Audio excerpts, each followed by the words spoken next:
Everyone,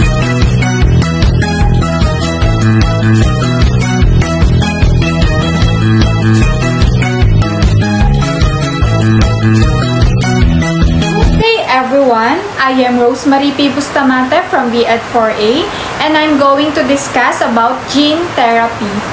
So before we proceed to our main topic, let me share to you about a background knowledge about cells, DNA, and genes. So, ang katawan ng tao ay binubuo ng trillions of cells. Ang bawat cells ay parang maliit na factory ng buhay. Sa loob ng cell ay may nucleus. Ito ang command center kung tawagin. Ang nucleus ay may chromosomes na gawa sa DNA. Ang genes naman ay ang specific na bahagi ng DNA na naglalaman ng instruction kung paano gagawa ng proteins. So, ang proteins ang nagbubuo at nagre-regulate sa lahat ng bahagi ng ating katawan. Mula sa balat, enzymes, hormones, hanggang sa antibodies. Kada tao ay may 2 copies ng bawat gene. Isa mula sa nanay, isa mula sa tatay. Meron tayong mga 20,000 genes, karamihan ay magkapareho sa lahat ng tao, pero may konting pagkakaiba, na dahilan kung bakit iba-iba ang itsura at katangian ng bawat isa. Minsan, nagkakaroon ng pagbabago sa ating DNA sequence, substitution, deletion, or duplication. Ang tawag dito ay mutation. Ang mutation ay maaaring harmless or harmful. Kapag harmless, walang epekto. And kapag harmful naman, nagiging dahilan ng genetic disorders. Example, mutation sa gene na gumagawa ng hemoglobin. Skin cell anemia, abnormal shape ng red blood cells.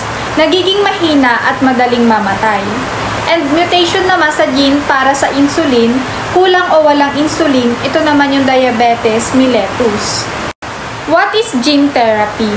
Ang gene therapy ay isang paraan ng paggagamot kung saan ginagamit ang genes or DNA bilang gamot para ayusin ang sira o kulang sa gene sa katawan ng tao.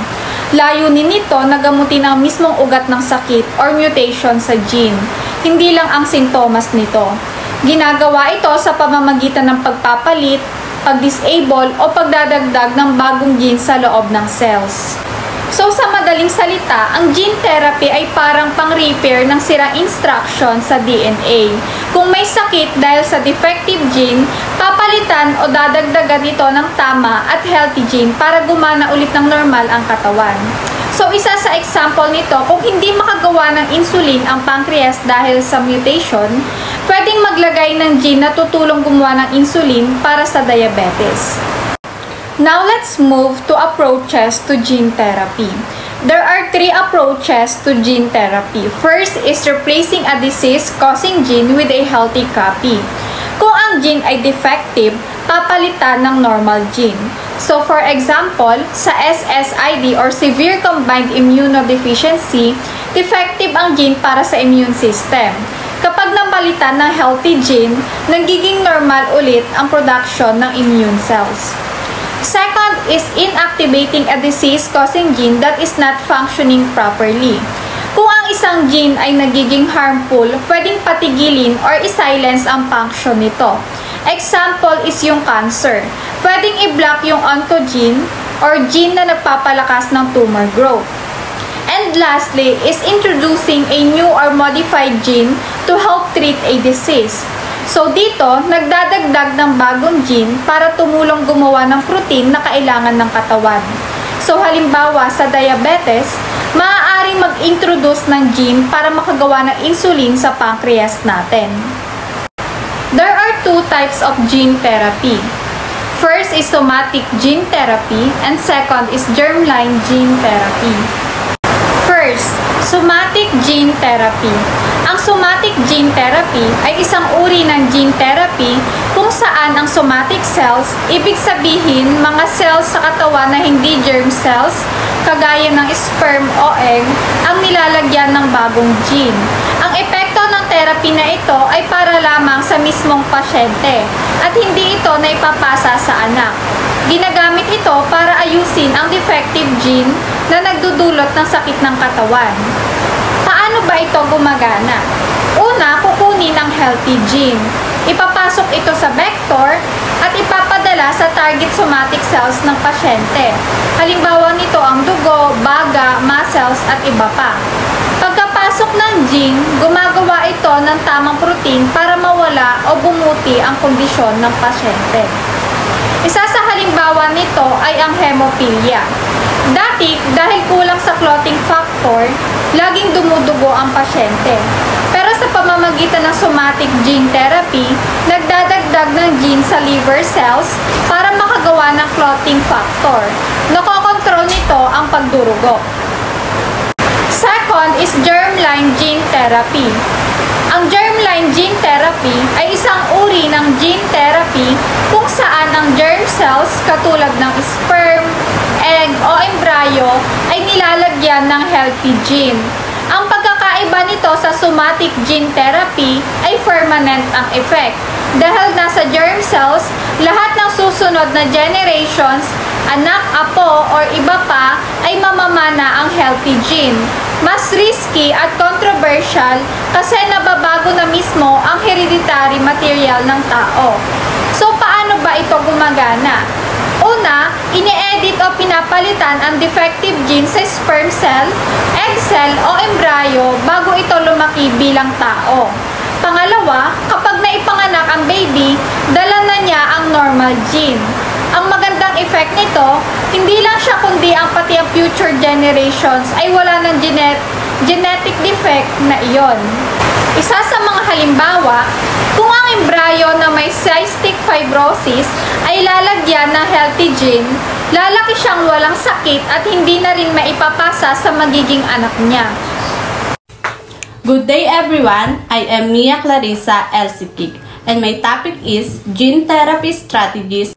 First, we have Gene Augmentation Therapy or GAT. Ito yung methods kung saan dinadagdagan ng functional na gene ang mga cells na may defective gene. Parang replacement lang. Kung kulang ang isang gene product, dadagdagan siya ng tama o normal na version. Example, sa mga autosomal recessive disorder katulad ng subcombined immunodeficiency o SCID, gumagana ang GAT kasi ang problema lang ay kulang or wala ang functional gene. Second, we have target killing of specific cell. Dito, ang target ay patayin ang disease cells gamit ang special genes. May dalawang paraan. Suicide genes. Nag-i-insert ng gene o mag-produce ng toxic protein para mamatay ang disease cells. Example, gumamit ng TK gene, thymidine kinase gene. Kapag binigyan ng drug na ganciclovir, mamamatay ang cell. Prodrug activating genes. Ini-insert ang gene na gagawing sensitive ang disease cells sa isang gamot. So, kapag iniinom yung gamot, ang disease cells lang ang tatamaan. Example, cancer therapy, kung saan pinapahina muna ang cancer cells para madaling patayin ang drugs. Assisting killing, gumagamit ng immune system para patayin ang disease cell. Example, mag-insert ng foreign antigen gene sa disease cells para makita sila ng immune system at atakihin. Pwede rin maglagay ng cytokine gene na mas ma-activate ang immune cells. Target inhibition of gene expression. Ito naman ay pag-block ng expression ng certain genes na nakakasama. Ginagawa ito gamit ang antisense RNA, ribosomase o RNA interference. Example, kapag may virus infection tulad ng HIV, pwedeng i-block ang viral gene expression para hindi dumami ang virus. Dumako naman tayo sa methods of gene therapy. Ang goal ng gene therapy ay malaman kung pwede bang gamitin ang bagong gene para palitan o i-off ang mutated gene na nagdudulot ng sakit para makatulong sa katawan na lumalaban sa disease. Para makapasok ang gene sa loob ng cell, kailangan ito ng transportation na tinatawag na vector. Usually, ang vector ay galing sa altered virus. Ibig sabihin, yung virus ay binago at tinatanggalan ng viral genes. para hindi siya magdulot ng sakit. Once modified, ginagamit ito para ihatid sa desired gene sa cell. Kapag nakapasok na, tutulungan ng gene na i-restore ang function ng protein na kailangan o kulang o mali. May iba't ibang uri ng paraan sa pagbibigay ng vectors. Intravenously, ini-inject sa vein o direkta sa dugo. Tissue-specific injection, ini-inject sa particular na parte ng katawan. Surgery, ginagamit para ihatid ang vectors sa specific area ng katawan. Example, may isang pasyente na may sakit na cystic fibrosis. Ang cause nito ay defective gene na hindi gumagawa ng tamang protein para sa mucus sa lungs. Sa gene therapy, pwedeng gamitin ang altered virus vector para ihatid ang healthy copy ng gene sa lumang cell. Kapag nakapasok na ang healthy gene, gagawa na ulit ng normal protein ang katawan at gagaan ang sintomas ng pasyente. Good day everyone! Ako nga po pala si Benjo A. Obra from BEd4A. Ang i-report ko naman po ngayon ay ex vivo and in vivo gene therapy and yung disadvantages and advantages nila. Ex vivo gene therapy. Ang ex vivo gene therapy ay kinabibilangan ng pagkuha ng mga cells mula sa katawan, pagbabago ng mga ito sa laboratorio, at pagkatapos ay binabalik ito sa pasyente na nagpapahintulot sa pagpapatunay ng kalusugan ng genetic material bago muling ipasok sa katawan ng pasyente.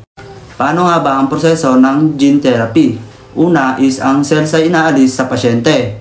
Pangalawa, ang genetic material ay pinapasok sa mga cells na ito sa isang laboratorio. Pangatlo, ang mga binagong cells ay binabalik sa pasyente sa pamamagitan ng transplant. Ang advantages naman ng ex vivo gene therapy ay ang una is control and verification. Pinapayagan ng mga scientifico na tiyakin na ang genetic material kung ito ba ay malusog at gumagana ng tama bago ito balik sa katawan. Pangalawa, target delivery. Maaring gamitin para sa mga cells na hindi madaling maabot ng katawan. At ang mga disadvantages naman is complex and costly. Ang proseso ng pag-aalis ng pagbabago at muling pagpasok ng mga cells ay matagal at maaaring maging malaki ang gastos dito. Halimbawa, ang CAR T-cell therapy ay ginagamit sa immune therapy ng cancer, ay isang uri ng ex vivo gene therapy kung saan ang mga T-cell ay ini-engineered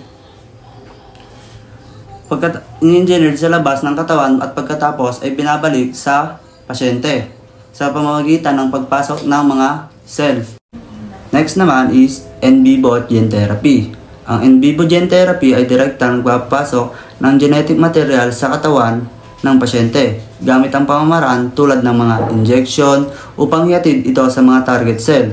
Ang pangunahing pagkakaiba ay kung saan nagaganap ang genetic modification sa labas ng katawan para sa ex vivo gene therapy at sa loob naman ng katawan para sa in vivo gene therapy. Paano nga ba ang proseso nito? Ang una is ang therapeutic genetic material. Ito ay madalas na inihahatid ng pangangailangan na alisin. Pangalawa, ang manipulahin at muling ipasok ang mga cell. Next naman is yung advantages nila and yung disadvantages. Una is avoid to cumbersome process. Tinatanggal ang pangangailangan na alisin, manipulahin at muling ipasok ang mga cells. Disadvantages naman ay potential for off-target effects. Maaaring maging mas mahirap kontrolin. Ito rin ay potential para sa genetic material na maabot ang mga hindi nilalayon na cells, magdulot ng toxicity. Halimbawa, direktang pagbabago ng gene gamit ang mga teknolohiya tulad ng CRISPR, kung saan ang mga tagubilin para sa mga gene editor ay direktang ini-inject sa katawan ng pasyente upang baguhin ang mga problemadong cells gene.